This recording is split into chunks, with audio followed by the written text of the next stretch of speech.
The HOA's queen loved control, but she never saw what I built in my garage. It started small, so small I almost dismissed it. Every Wednesday morning, just after the city's trash trucks groaned through our neighborhood, I'd step outside with my coffee and find my garbage can tipped over, lying in the street like some defeated soldier.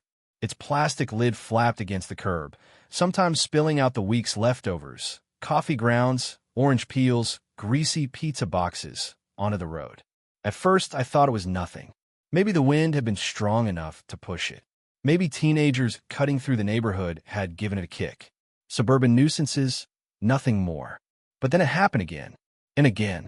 By the third week, something about the pattern gnawed at me. Always the same day, always the same time frame, always my trash can. So, I decided to check my door camera. That's when I saw her. Karen. The name itself carried weight in the neighborhood, spoken in whispers, often followed by rolled eyes or muttered curses. She was our self-appointed queen of the HOA, a tyrant in pastel cardigans and oversized sunglasses, marching around like she owned not just her property, but the very air we breathed. And there she was, clear as day on my camera feed. At exactly 6:17 a.m., robe tied too tightly around her waist, hair wrapped in curlers, she strutted across the cul-de-sac like it was her private kingdom. She didn't pause, didn't glance around. She simply walked straight to my trash can, extended her slippered foot, and kicked it over. Then, without breaking stride, she kept walking, head high, chin tilted like a soldier on parade. The first time I watched the footage, I laughed. I actually laughed, out of disbelief, maybe even relief. It was absurd. Who wakes up before sunrise just to sabotage their neighbor's trash can? The second time, when I saw her do it again the following week, I didn't laugh. My hands clenched around the coffee mug until it nearly slipped. The third time, something changed. I felt the slow burn of anger crawling through me. This wasn't a mistake. This wasn't coincidence. She was doing it on purpose. And I wasn't about to let her keep winning. Our cul-de-sac was the kind of place people dreamed of when they thought of quiet suburban living. 10 identical houses lined in a perfect circle, yards trimmed to regulation length, driveways paved smooth, mailboxes all painted the same dull shade of beige. The HOA insured it. At first, when I moved here 3 years ago, I thought it would be nice, safe, predictable, the kind of place where you could raise kids or retire without worry. But the longer I lived here, the more I realized the truth. This wasn't a neighborhood. It was a stage, and Karen was the director, producer, and star.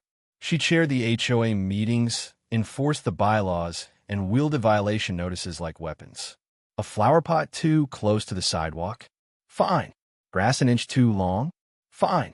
Holiday decorations up a day too early? Fine. And God help you if your trash can was left out past Wednesday noon. That was her crusade. Trash cans. She said they were unsightly, ruining the beauty of the neighborhood. She'd written letters about it, ranted at meetings, even posted passive-aggressive notes on the community board about how responsible homeowners should respect the sanctity of our shared spaces. But this, what she was doing to me, wasn't enforcement. It wasn't about rules. It was personal. The more I thought about it, the more the anger burrowed under my skin. Why me? I followed the rules. My grass was trimmed, my shutters painted, my driveway spotless. I kept my trash can tucked neatly against the garage, just like the bylaws required. Yet every Wednesday, Karen made her little pilgrimage. I started watching for her. That next Wednesday, I woke up before dawn, brewed my coffee, and sat in the living room where I had a clear line of sight to the street through the blinds. The neighborhood was still, the air damp with morning fog.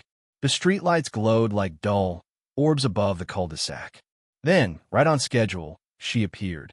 Her slippers slapped against the pavement. Her robe swayed as she walked. And, just as the clock hit 6:17, she raised her foot and knocked my trash can over again.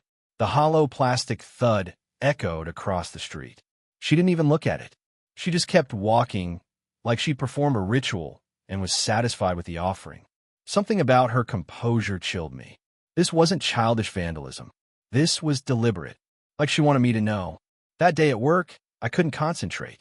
Every time I opened my email, every time a coworker asked me a question, my mind drifted back to that hollow sound.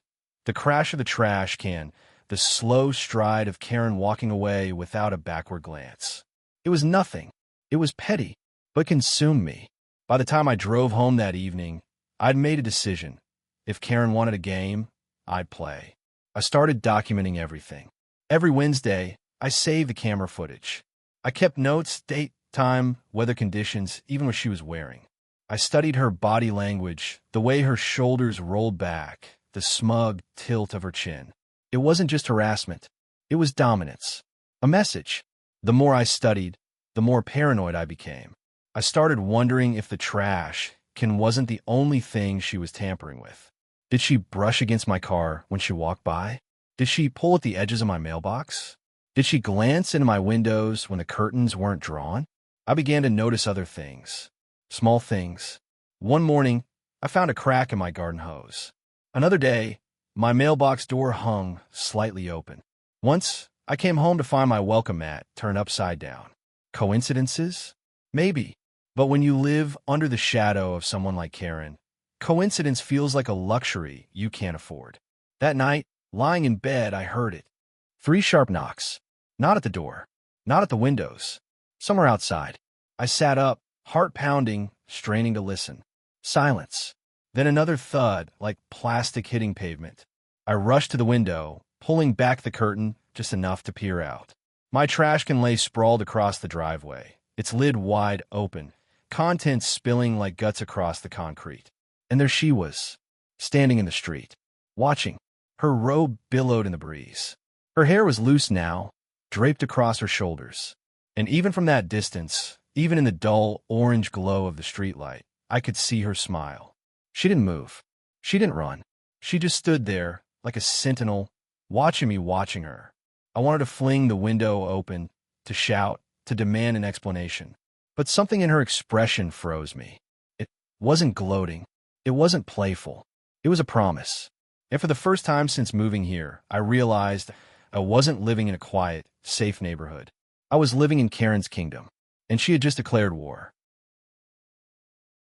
I tried the polite route first. It was a Saturday afternoon, one of those unnervingly perfect days that looked like they were ordered out of a catalog. The sky stretched wide and blue, not a single cloud drifting across it. The lawns on the cul-de-sac gleamed under the sun, each blade of grass cut to the exact same length, like soldiers standing at attention. You could practically hear the suburb humming with quiet order. Karen was outside, of course. Where else would she be? She stood in her front yard like a monarch in her kingdom, pruning her roses. Those roses were her pride. Perfectly symmetrical, blood-red blossoms planted in neat rows, guarded by trellises painted a blinding white. She was bent over them, garden shears flashing in the light, snipping with the precision of a surgeon. I hesitated before crossing the street. My trash can still sat upright from that morning, but it felt like a fragile victory, a temporary ceasefire in a war I hadn't agreed to fight. I told myself this was just a misunderstanding, that maybe, just maybe, Karen wasn't deliberately targeting me. I tried to summon patience, civility, reason. "Karen," I called out, forcing my tone into something light, casual. She didn't look up. The shears clicked once, twice, 3 times. Each snip was sharp enough to carry across the quiet street. I cleared my throat. I noticed my trash can keeps getting knocked over. "Do you know anything about it?" Finally, she straightened. Slowly, deliberately. She dusted her gloved hands together and turned her head just slightly toward me, though not enough to fully meet my gaze. Her hair was tucked back in a stiff headband, not a strand out of place. "If people knew how to keep their property neat," she said, voice dripping with disdain, "others wouldn't have to remind them." Her words cut as sharply as her shears. I forced a smile. "Right. It's just, Micah was placed exactly where the bylaws say it should be. Against the garage. Out of sight. After pickup. I'm careful about that." Now she turned, fully this time, and met my eyes. Her stare was cool, unwavering, as though she were sizing me up for something. "You think neatness is just about following the minimum rules?" she asked, her lips curling at the edges. Standards are higher than that. Standards are about respect. Some of us still care. Her roses weren't the only things sharp in that yard. I took a step closer, lowering my voice so the words didn't carry down the street. Karen, I have to ask you directly. Have you been knocking over my trash can? For a moment, silence hung between us. The only sound was the distant whir of a lawnmower 3 houses down. She didn't blink, didn't flinch, just let the question settle in the air like smoke. Then she smiled. It wasn't the warm smile of a neighbor. It wasn't friendly or apologetic. It was thin, deliberate, and cold. Consider this your warning, she said. She clipped another rose, the shears slicing through the stem with a sound that made my teeth ache. The HOA takes cleanliness seriously. Some of us still care about standards. Her tone was calm, almost casual, but every word was a blade. That was the moment I realized it wasn't just about a trash can. It was about control. The conversation replayed in my head for days afterward. I'd be washing dishes and hear the clipped edge of her voice. I'd be drifting off to sleep and see the smug curve of her smile. Karen wasn't denying it. She wasn't even hiding it. She wanted me to know. She wanted me to understand the hierarchy here. I was just another homeowner. She was the gatekeeper. And what unsettled me most was that she framed it as a warning. At the next HOA meeting, her words echoed again. The community center was full, 50 chairs arranged in neat rows, every one of them filled. Couples sat stiffly, clutching folders of paperwork, as though the HOA might suddenly test them on the bylaws. Karen presided at the front like a judge in court, her binder open, glasses perched on her nose. She didn't mention me directly. She didn't have to. In recent weeks, she said, scanning the room, some residents have shown disregard for standards. Trash cans left in unsightly positions. Lawns edging into neglect. Garden tools scattered in yards. Murmurs rippled through the crowd. People nodded, scribbled notes, glanced at each other nervously.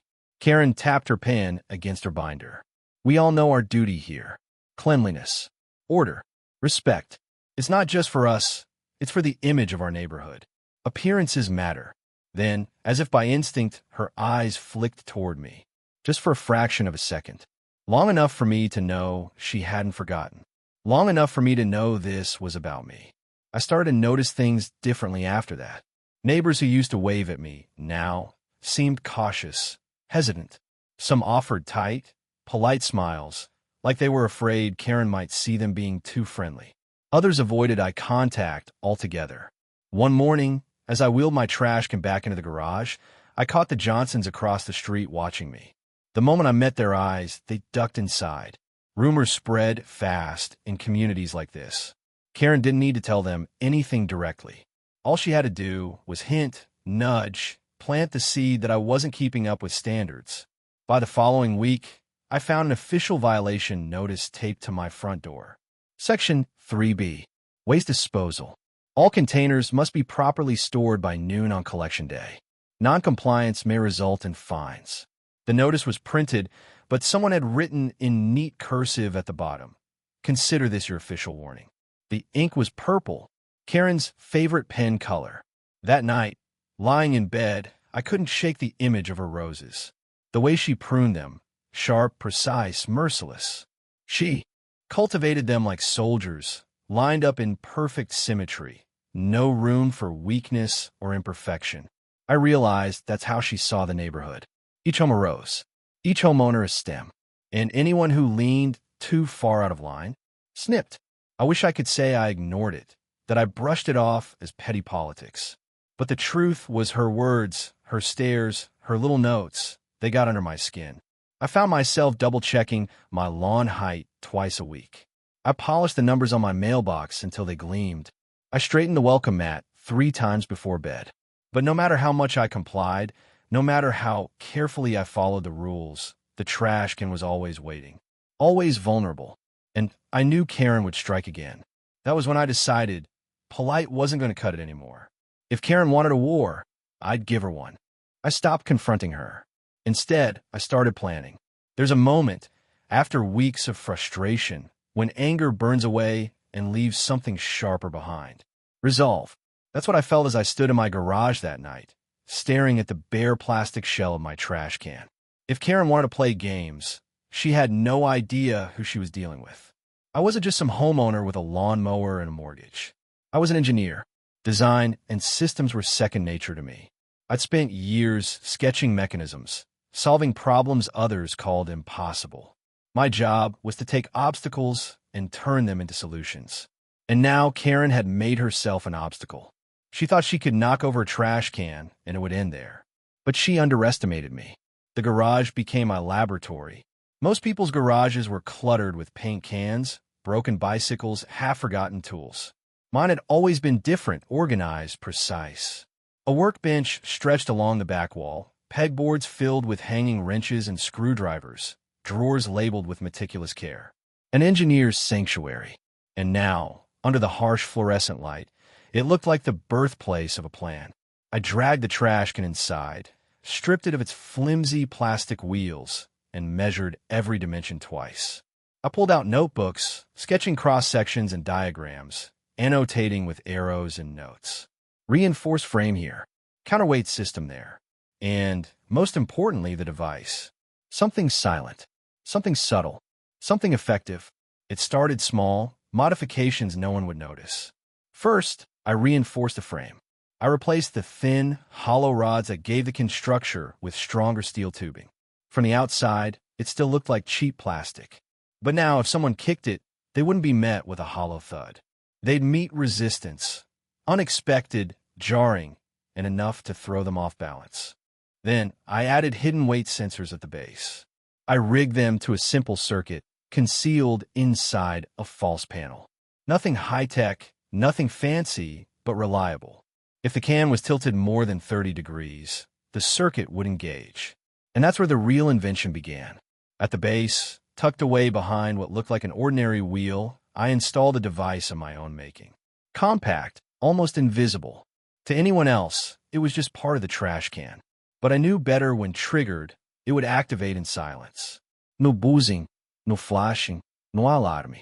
Just a precise, immediate reaction. The kind of thing you couldn't ignore once it happened to you. Night after night, I tinkered. The sound of my drill echoed through the garage. Sparks from my soldering iron lit the workbench. The air smelled faintly of oil and metal filings. I moved like a man possessed, my focus narrowing until the rest of the world blurred away. Sometimes I worked until 2 or 3 in the morning, barely noticing the hours slipping past. My coffee mugs multiplied, scattered across the bench like soldiers in retreat. I didn't care. Every hour spent in that garage brought me closer to evening the score. But it wasn't just about the mechanics. It was about psychology. If Karen knocked over the can, and it simply resisted, she might shrug it off. If it toppled back upright automatically, she might laugh and kick it again. I needed something more. Something she wouldn't laugh at. Something that would wipe that smug smile from her face. So I designed it with her in mind. The timing, the angle, the impact, everything calibrated to ensure that when she tried her little ritual, she wouldn't be smugly walking away. She'd be stopped, shocked, rattled. For the first time, she'd realize she wasn't untouchable. Of course, paranoia gnawed at me. Each night, as I worked, I'd glance toward the garage window, half convinced I'd see her standing in the cul-de-sac, watching. Once, I could have sworn I caught a flicker of movement near her upstairs curtains. Another night, while carrying supplies from my trunk, I heard the faint creak of her gate opening, followed by silence. Was she watching me? Did she already suspect something? It didn't matter. If she wanted to spy, let her. She wouldn't know what I was building until it was too late. By the 3rd week, the trash can was no longer just a trash can. It was a machine, a trap disguised as an ordinary object, waiting for the right moment. I tested it in secret, tipping it over myself, recording the response, adjusting the sensitivity of the sensors. I fine-tuned the device until it reacted exactly as I wanted. No more, no less. And with each test, my excitement grew. Not joy, not glee, but something colder. Anticipation. I could already picture it. Karen strutting across the cul-de-sac at dawn, her robe swaying, her chin tilted high. She'd raise her foot, smug as ever, and deliver her little kick. And then, The surprise. The trap springing to life. Her control ripped away in an instant. I didn't know exactly how she'd react. Shock, fear, maybe anger. But I knew one thing for certain. She wouldn't see it coming. For weeks, I kept my silence. No more confrontations. No more warnings. If Karen thought I'd back down, let her. If she thought her words of the roses had broken me, let her. Because I wasn't broken. I was patient. And patience is far more dangerous than anger. Every day, I wheeled the modified trash can to the curb like nothing had changed. From the outside, it looked ordinary. Same shape, same faded lid, same scuffed corners. No one could see the weight sensors hidden inside. No one could guess at the device nestled at its base. It was camouflage, the perfect disguise. Neighbors started to notice my silence. "Hey," Mr. Johnson from across the street said one morning, jogging by. "Haven't heard you complain about Karen lately. She leave you alone?" I smiled, a smile he couldn't quite read. Something like that. He frowned, as though he wanted to ask more, but kept jogging. Maybe he didn't want to be caught speaking too long to me. Maybe Karen had already spread her whispers. It didn't matter. Let them think what they wanted. Soon they'd all see. Every night before bed, I glanced at the garage where the trash can sat, waiting. It was like keeping a secret weapon hidden in plain sight. I lay awake imagining it. Over and over, Karen's startled expression, the shift in her composure, the moment she realized she wasn't untouchable. The more I thought about it, the more it consumed me. I wasn't just waiting for justice. I was engineering it. The trap was ready. The stage was set. And Karen? She was walking straight toward it. Tuesday nights had become a ritual. 4 weeks now. The ritual had carried with it a dull dread, as if I were walking out to the gallows instead of wheeling a trash can to the curb. Every Tuesday, I braced myself for the inevitable crash, the plastic barrel knocked over, trash strewn across my driveway, and Karen's smug little smirk as if she were delivering divine justice. But this Tuesday was different. By the time the sun dipped low behind the rooftops, I had already prepared the trap. The modified trash can, outwardly identical to every other dull green bin on the street, now housed something far more interesting inside its shell. I had spent nights tweaking it in my garage, using parts ordered online, some from garden supply stores, some from camping gear, and some from more creative corners of the internet. A hidden compartment, a weight-sensitive trigger, and a canister of biodegradable foam designed for insulation but harmless on skin. Non-toxic, eco-friendly, and, most importantly, messy. I stood in the driveway, admiring it under the glow of the street lamp. To any passing neighbor, it looked like just another bin. But I knew better. Tonight, Karen wouldn't be met with victory. Tonight, she would meet resistance. I placed the can right at the edge of my driveway, wheels locked, perfectly square with the curb. Not too far, not too close, just bait, waiting for a meddling foot. The rest of the night stretched long and restless. I tried to sleep, but every creak of the house, every whisper of wind outside, pulled my eyes open. I lay there, staring at the ceiling, my pulse keeping rhythm with the ticking of the clock on the nightstand. Midnight came and went. 1 a.m. 2. My mind replayed every encounter with Karen. The knocks on my door, the threats about HOA regulations, the smug way she looked at me like I was some child who needed correction. I thought about the time she made me pick up trash she had spilled, her lectures about community standards, her veiled threats about reporting me for violations that didn't even exist. I thought about the years I'd spent in this neighborhood, the quiet pride I once took in my home, slowly eroded by her endless harassment. This wasn't just about a trash can anymore. It was about reclaiming my peace. By 5:30 a.m., I gave up on sleep entirely. I made a pot of coffee, sat at the kitchen table with the blinds tilted just enough to give me a view of the driveway, and waited.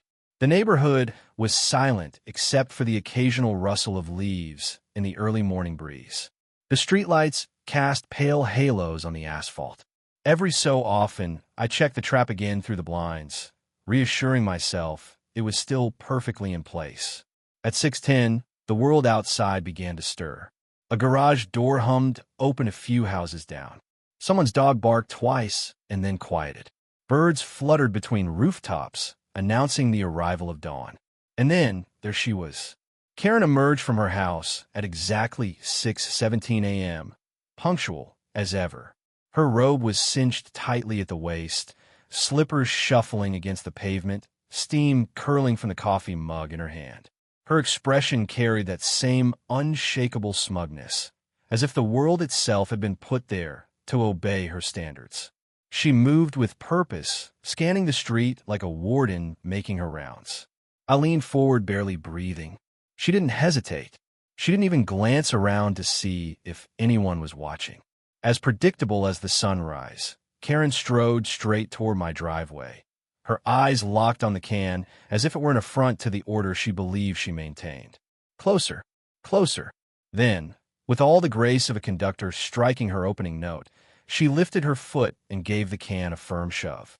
The trigger clicked instantly. The latch at the base snapped open, releasing the hidden canister's pressure. A sharp hiss filled the air, followed by a sudden whoosh as a stream of thick, sticky foam erupted outward in a geyser. It sprayed her legs, splattering across her slippers and the hem of her robe. The foam expanded rapidly, clinging to fabric, creeping up her calves, dripping in messy globs onto the pavement. For a fraction of a second, Karen froze, her brain catching up to the reality of what had just happened. And then came the scream. It wasn't just a scream. It was a shriek so loud it cut through the morning quiet like a siren. Coffee flew from her mug, splattering across the driveway in a brown arc as she flailed. She stumbled backward, tried to shake the foam from her legs, but the more she moved, the more it clung. Neighbors' curtains twitched. A door creaked open across the street. Within seconds, the entire block was aware that something was happening. Karen's shrieks grew more frantic. "Oh my God, what is this? Somebody help me." Her robe clung to her legs, weighed down by the expanding mess. She pawed at it with her hands, only to smear the foam further up her arms. The harmless insulation clung like glue, refusing to let go. I sat back from the window, a slow smile spreading across my face. For weeks, she had knocked over my trash, disrupting my mornings, humiliating me in front of the neighborhood. Now, at last, she was the spectacle. She was the one covered in mess, the one the neighbors were peeking at, the one whose dignity dissolved in sticky white foam. A man from 2 houses down emerged, scratching his head. "Karen, you okay?" he called, though his tone suggested amusement more than concern. Karen spun toward him, foam dripping from her robe. "Does this look okay to you?" "This is assault," she shouted, waving her arms like a madwoman. The man chuckled and retreated back into his house, no doubt eager to call his wife to the window. Another neighbor stepped onto her porch, phone already in hand, recording. And there it was, the coup de grace. Karen, the self-appointed enforcer of order, the tyrant of the cul-de-sac, reduced to a flailing, shrieking, foam-covered mess in front of half the block. I didn't move from the window. I didn't intervene. I didn't need to. The trap had spoken for me. As she stumbled back toward her house, leaving foamy footprints across the pavement, I leaned forward once more and whispered, just for myself, "Checkmate." And for the first time in weeks, I finally smiled. By noon, the entire neighborhood knew. Word traveled fast on our cul-de-sac, especially when it concerned Karen. She stormed through the streets like a general retreating from a battlefield, bathrobe flapping open at the sides, coffee stains across the front, muttering about sabotage as though the Pentagon itself had betrayed her. Children peered from windows. Retirees leaned against their porches, pretending to prune hedges. The mailman slowed his route, pretending to double-check his bag just to catch the spectacle. I watched from behind the curtains at first. Her movements were sharp, twitchy, a parody of composure. Karen thrived on control, on the silent fear of her neighbors. Now, stripped of dignity and foaming like a bad sitcom character, she looked human, worse, vulnerable. But her humiliation wasn't the end. I knew it wasn't. Women like Karen didn't lose battles. They regrouped. They retaliated. At precisely 12:27 p.m., she marched on my driveway. Not walked, marched. Each footfall landed with the weight of a gavel, her slippers slapping against the concrete like war drums. She didn't bother with the doorbell. She balled her fist and pounded against the wood so hard the frame rattled. My dog barked, my glassware clinked, and for a moment I wondered if she actually intended to break through. When I opened the door, the sight was impressive in its own absurd way. Her face was crimson, not from heat, but from the kind of rage that sits so close to the skin it threatens to tear through. Strands of hair clung to her sweaty forehead. Her robe belt had loosened, hanging lopsided, exposing plaid pajama pants beneath. "You think you're clever?" she hissed, every syllable dripping acid. Her breath smelled faintly of burnt coffee and peppermint gum. I leaned casually against the doorframe, arms crossed, forcing calm into my posture. If Karen wanted a reaction, she wouldn't get it. "Clever," I said, tilting my head. "That's generous. I just figured you'd appreciate someone caring about cleanliness for once. That foam washes off pretty easily." Her face contorted into something primal.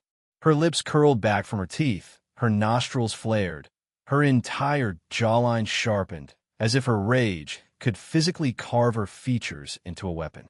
She stepped closer, eyes locking onto mine with unnerving intensity. "You think this is a game," she whispered, "but the HOA will hear about this. Mark my words, you'll regret crossing me." The way she said it, meant it, made something cold crawl down my spine. I almost laughed, almost brushed it off as the empty threat of a neighborhood busybody. But in that moment, I saw something deeper flicker across her expression. It wasn't embarrassment. It wasn't even anger. It was hunger. A need. The kind of obsession that didn't stop at winning. It demanded domination. This wasn't about a trash can anymore. This was about control. And now, I had made myself her enemy. That night, I couldn't sleep. Every creak of the house made me sit up in bed, heart hammering. I replayed her words in my head. "You'll regret crossing me." They weren't idle. Karen was the kind of person who turned every slight into a crusade. To her, neighborhood disputes weren't trivial. They were wars. I thought back to the stories I'd heard. The Johnsons, who once let their grass grow half an inch too tall, received anonymous complaints until a city inspector showed up. The Garcias, who put up a wind chime, suddenly found their car tires punctured 3 separate times. No proof, no witnesses, but everyone whispered the same name, Karen. Lying awake, I realized I had just placed myself on that invisible list. The Karen list.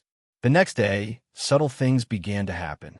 My trash collection was mysteriously delayed, while every other house on the block was picked up on time. My mailbox flag bent at a strange angle, though I didn't recall touching it. A flyer appeared under my windshield wiper. HOA fines and regulations. Know your responsibilities. No signature, but the paper smelled faintly of the same cheap floral perfume Karen wore. Coincidence? Maybe, but my gut told me otherwise. By the weekend, the escalation became undeniable. It started with the sprinklers. Saturday morning, as I stepped outside to water the lawn, I found my sprinkler heads twisted the wrong way, spraying water directly at the sidewalk and street. The grass itself remained bone dry, edges yellowing under the sun. I fixed them, but the next morning they were twisted again. Then came the noise. A strange hum, low and constant, filled the night air near my bedroom window. I searched outside with a flashlight and found a small, battery-powered white noise machine hidden in my bushes. It had been set to airplane cabin mode. My wife thought I was paranoid when I showed her, but I knew whose hands had placed it there. Karen was sending a message. On Monday, she made her first official move. At exactly 7:14 a.m., a pristine white envelope appeared in my mailbox. HOA letterhead. Inside, a neatly typed violation notice. Unapproved alterations to waste disposal equipment. Fines may be applied. Attached was a printed photo of my trash can, foam still visible from the prank. My blood boiled. She had documented it. She had submitted it. And she wasn't stopping. That evening, as I walked outside to retrieve the mail, I caught sight of Karen standing at the edge of her driveway. She wasn't gardening. She wasn't fetching the paper. She was just standing there, arms folded, lips curled into the faintest smirk, watching me. And in her eyes, I saw it again. That darker thing. This wasn't neighborly drama anymore. This was personal. She wanted me broken. And for the first time, I realized she wouldn't stop until she got it. The note was waiting for me when I opened the door that morning. It was taped right at eye level, the paper curling slightly in the cool breeze, the ink pressed hard into the page as though the pen itself had been wielded like a weapon. Remove your trash contraption immediately or face HOA penalties. Signed, predictably, with the sharp, slanted signature that had become synonymous with irritation and control in this neighborhood. Karen. I plucked it off the door and held it between my fingers for a long time, rereading the words as if they might rearrange themselves into something less absurd. But no, there it was, my warning. A declaration of war delivered in stationery. Her mistake wasn't in writing it. Her mistake was assuming I'd cave. I didn't rip the note. I didn't ball it up. Instead, I laid it on the kitchen table like evidence, smoothing it out carefully with my palm. Karen wanted me to think of this as a neighborhood disagreement. What she didn't realize was that I had already stopped viewing it as petty nuisance. She had escalated it into something more, something personal. That night, after finishing my dinner in silence, I set about upgrading my trap. The contraption itself had already proven effective, a design of balance and counterweight that turned a simple trash can into something that punished interference. But Karen wasn't the type to be humiliated once and retreat. No, humiliation only made her sharper, nastier. So I added something new, a silent alarm. It was a simple system, really a magnetic contact sensor rigged at the lid and base of the can. When tampered with, the connection would break, triggering a notification that buzzed my phone wherever I was. No blaring sound, no flashing lights, just a quiet vibration in my pocket, subtle enough that the intruder wouldn't know they'd been caught until I confronted them. As I tightened the last wire, I felt a strange calm settle over me. I was no longer playing defense. I was laying groundwork for a counterattack. The day passed without incident. Karen must have been busy drafting her next formal complaint, or perhaps patrolling the neighborhood with her clipboard like a sheriff without a badge. Still, I kept watch. Every passing car, every barking dog, every creak of the neighbor's sprinkler system set my nerves just slightly on edge. And then came the night. The air was heavy, thick with the kind of silence that made every sound stand out sharper than it should. I sat in my living room, the glow of the television flickering against the walls, though I wasn't really watching. My phone lay on the coffee table, screen dim, waiting. It came at 1:43 a.m. The vibration rattled against the wood, a low, urgent buzz that jolted me upright. My trap had been touched. Karen was back. I killed the TV, plunging the room into darkness. My ears strained for sound as I crept to the window. The street outside looked ordinary enough. Porch lights glowing, a single moth circling the lamppost, the faint hum of distant traffic. But then I saw her, a figure moving deliberately along the sidewalk, shoulders squared, her hair pulled back tight. Even from this distance, I knew the shape, the gait. It was Karen, but she wasn't alone. Another shadow trailed her, broader, heavier, keeping just slightly behind as if waiting for instruction. A man, by the looks of it. Not her husband. He was older, frilier, and usually asleep by 9. This one was younger, mid-30s perhaps, carrying himself with the kind of restless energy that suggested he didn't care about the HOA's precious regulations. And they weren't just planning to knock over the can this time. I saw the glint of tools in their hands. A crowbar, something metallic slung low, catching the moonlight. My pulse quickened. This wasn't vandalism anymore. This was sabotage. They wanted to dismantle my trap, to rip apart the system I'd built piece by piece. And maybe, just maybe, they wanted me to step outside so they could deal with me directly. I crouched lower, keeping to the shadows of my own home, and felt that icy clarity that comes when danger sharpens everything in you. Karen was escalating, and in that moment, watching her bend down, whispering sharply to her accomplice, I understood something I hadn't before. This wasn't about a trash can. It never had been. It was about control, about her need to dominate this cul-de-sac, to be the authority that no one questioned. My contraption wasn't just an eyesore to her. It was a symbol of rebellion. a reminder that someone wasn't playing by her rules. And now, in her mind, it had to be destroyed. I reached for my phone and pressed record, steadying the lens against the window glass. The camera caught her face illuminated by the street lamp, lips pursed, eyes narrowed, issuing orders like a general on a battlefield. The man lifted the crowbar and pried at the lid, while Karen leaned in closer, as though searching for the trick that had embarrassed her last time. The alarm buzzed again, another trigger. My system was logging every second of their attempt. I could have stepped outside right then, could have flung open the door, confronted them, shouted, scared them off. But I didn't. Not yet, because something told me this wasn't the last act. It was only the opening move in something larger, darker. I held my silence, kept filming, and let the clock tick toward dawn.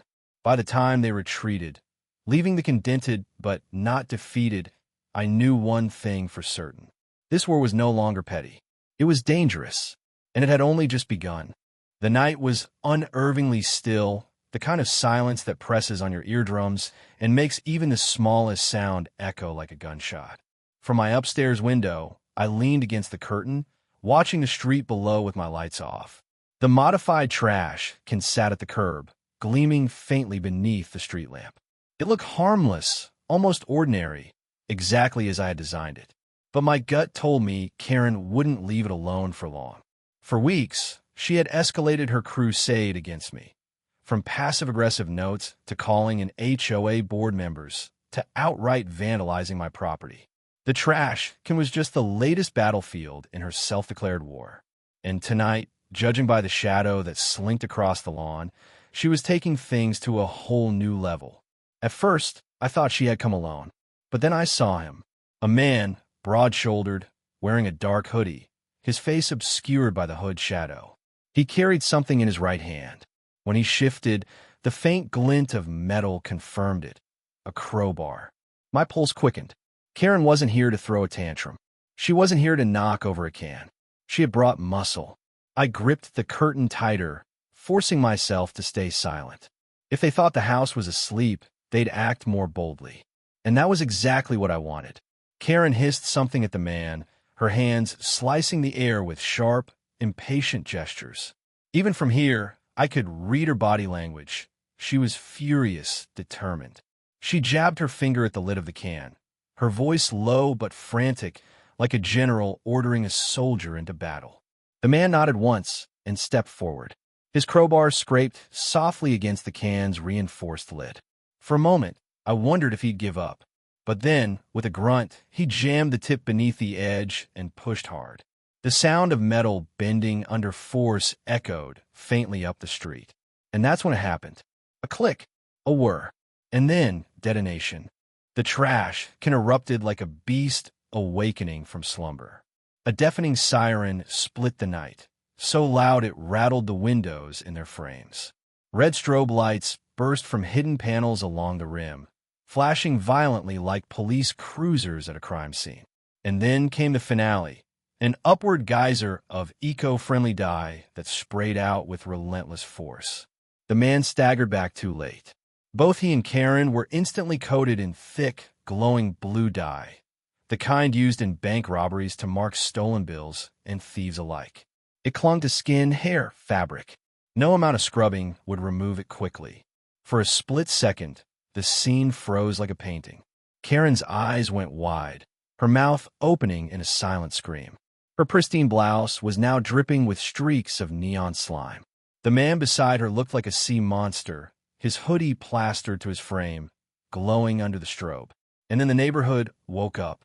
Porch lights blinked on up and down the street. Blinds snapped open. Doors creaked as people peered out. Some had phones in their hands, cameras already recording.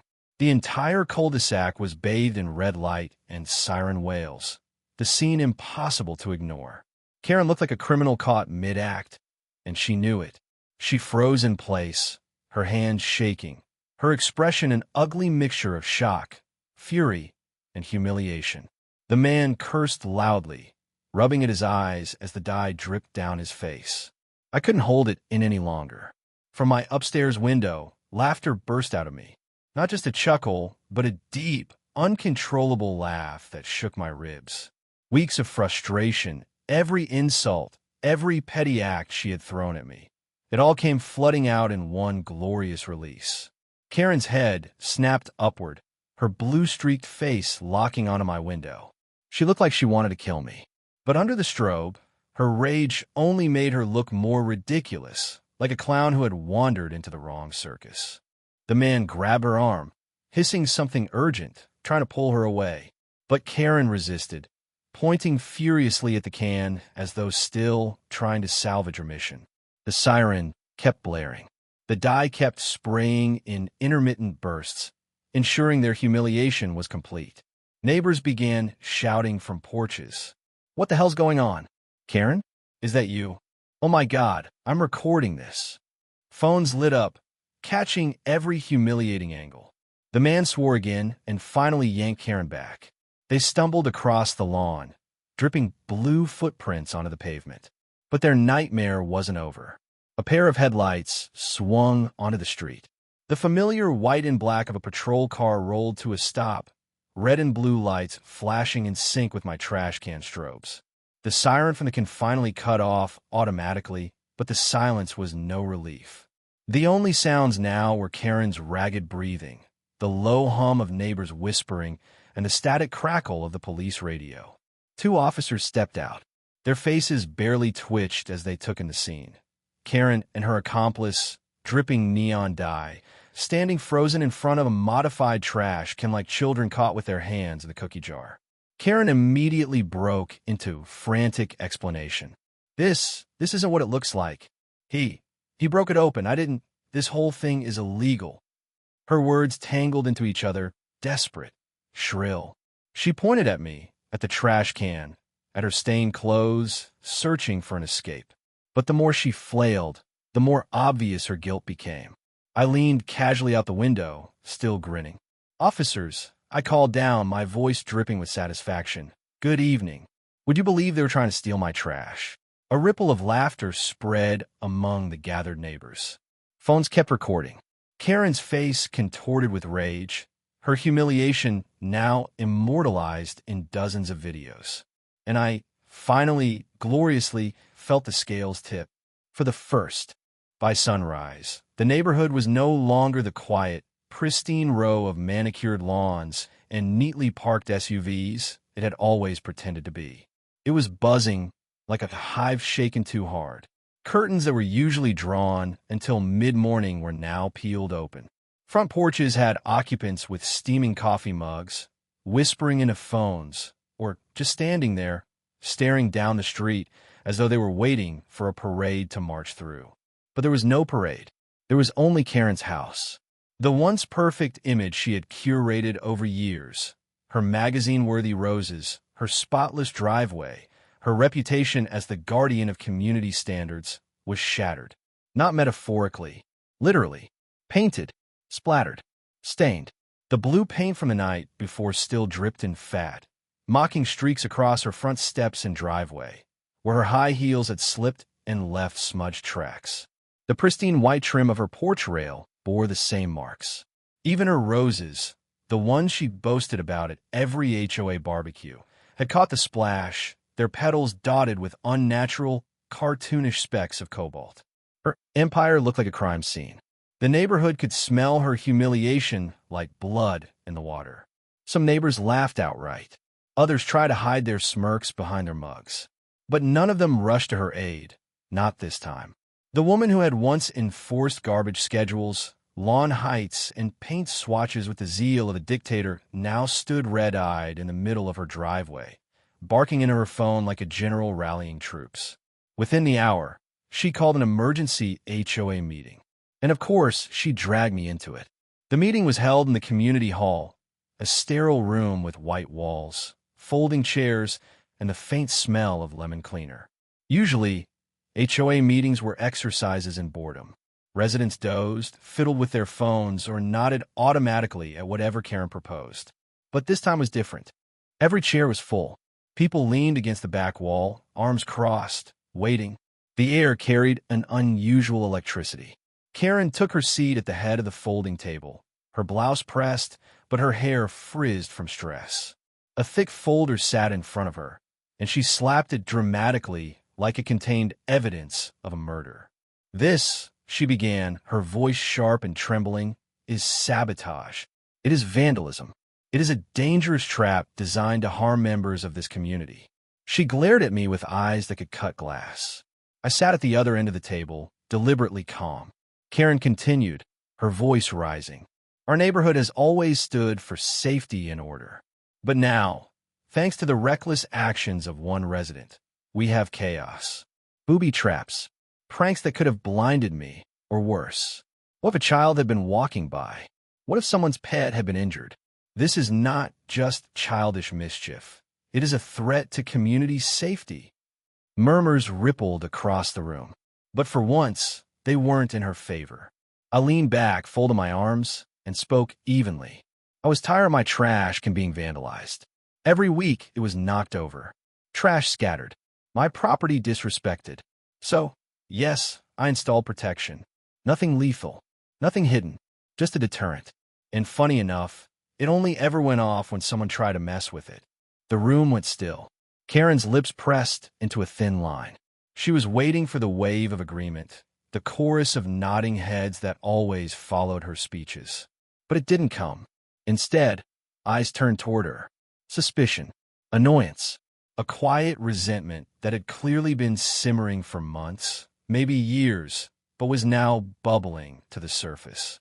"Wait a second," Mrs. Dalton from across the street said, raising a hand. "You're saying the trap only triggered when someone tried to tamper with a trash can?" "That's right," I said, calm, measured, unflinching. "So," another neighbor chimed in, "if it went off when you were around it, Karen, doesn't that mean?" All eyes shifted. Karen's cheeks flushed crimson. "That is not the point. I was investigating suspicious behavior. You were messing with his property," a man in the back interrupted. His voice carried the weight of someone who'd been waiting for this moment. "Just like you've messed with all of ours." The dam cracked. A woman near the window muttered, "She fined me $50 because my Christmas lights were up on January 3rd. Someone else, "She tried to tell me what shade of beige I could paint my deck. My son wasn't allowed to ride his bike because she said it left skid marks on the sidewalk." The flood of grievances poured out, and for the first time in years, Karen wasn't in control. She slammed her palm against the table, her voice cracking. "This is not about me. This is about sabotage, and I will not be made the villain here." But the harder she fought, the more her grip slipped. The room had already turned against her. I only shrugged, keeping my expression neutral. "I didn't make you the villain, Karen. You did that all on your own." The silence that followed was deafening. Karen looked around the room, desperate for support, but found only crossed arms and narrowed eyes. Her roses couldn't save her now. Her power, built on fear and intimidation, was crumbling. And in that moment, I realized something. The trash can wasn't the trap. She was, and the neighborhood had finally stopped falling for it. That night, as I sat on my porch with the summer air warm against my face, I watched her house. For the first time, Karen didn't patrol the sidewalks. She didn't water her roses. She didn't glare at passing cars. Her curtains were drawn tight. The queen of the neighborhood had fallen silent. But silence, I knew, was never the end. It was only the beginning of something darker. Karen didn't give up easily. That night, long after most of the street had gone dark, she slipped a letter into my mailbox. No envelope, no signature, just one sheet of paper, folded twice, written in a tight, furious hand. "You may have embarrassed me, but this war isn't over." It was almost laughable, childish even. Yet the way her pen dug into the paper, carving grooves so deep the words nearly tore through, sent a chill crawling down my spine. This wasn't a neighborly feud anymore. Karen was obsessed, and obsession always found a way to escalate. I sat at my desk, the letter under a lamp's pale glow, thinking of every time she had knocked over my can, every smirk she gave when she thought she had one. She wanted to make it personal. Fine, I would finish it personally. The next morning, I made one final upgrade. I linked the trash can directly to the neighborhood security feed. Not just the camera, but the motion sensors, the audio pickup, the whole system. If anyone so much as breathed near that can, the footage would instantly stream to every HOA member's inbox. No need for debates, No need for finger-pointing. The truth would arrive in their email before Karen could spin her lies. She thought she could fight in shadows, plotting behind doors and whispering at meetings. She thought humiliation was a weapon. But this time, I was about to drag her into the light for good. It didn't take long. 2 nights later, the neighborhood was hushed in its usual suburban silence. But my cameras were awake, my sensors humming like a heartbeat under the stillness. Karen returned, alone this time. Her usual smug confidence was gone. She wasn't strutting like the queen of the block anymore. Instead, she moved low and twitchy, muttering under her breath as if rehearsing excuses no one would believe. In her right hand, a crowbar glinted under the porch lights. Her hand shook as she crept toward the can, eyes darting left and right. The self-appointed ruler of our street had reduced herself to a jittery thief in the night. She raised the crowbar high, her face twisted with the same old bitterness. That was the moment the trap sprung. The motion sensors triggered instantly. A deafening siren split the quiet, rattling windows up and down the block. Floodlights ignited, throwing her into a spotlight so harsh she looked like a criminal caught on stage. And then, the final twist. Every phone in the neighborhood buzzed at once. Screens lit up with a live video feed. Karen, in full view, mid-crime, frozen like a guilty statue in my driveway. Her eyes widened in horror as she realized she wasn't just caught, she was broadcast. Neighbors stepped onto porches in pajamas, watching in disbelief. Gasps, whispers, even a few chuckles rippled through the night. Karen, the iron-fisted ruler of the HOA, finally stripped of her roses, her titles, her excuses. When the flashing blue lights arrived, she didn't fight. The officers didn't even need me to say a word. The evidence was already streaming in the palms of half the block. They cuffed her, read her rights, and led her stumbling into the back of the cruiser. As the taillights faded, I bent down, gripped the handle, and wheeled my trash can quietly back up the driveway. No speeches, no gloating, just silence and the steady roll of plastic wheels over concrete. Because sometimes victory doesn't come from shouting. Sometimes it comes from patience, from planning, from knowing that eventually truth rolls quietly back where it belongs. And tonight, it rolled home with me.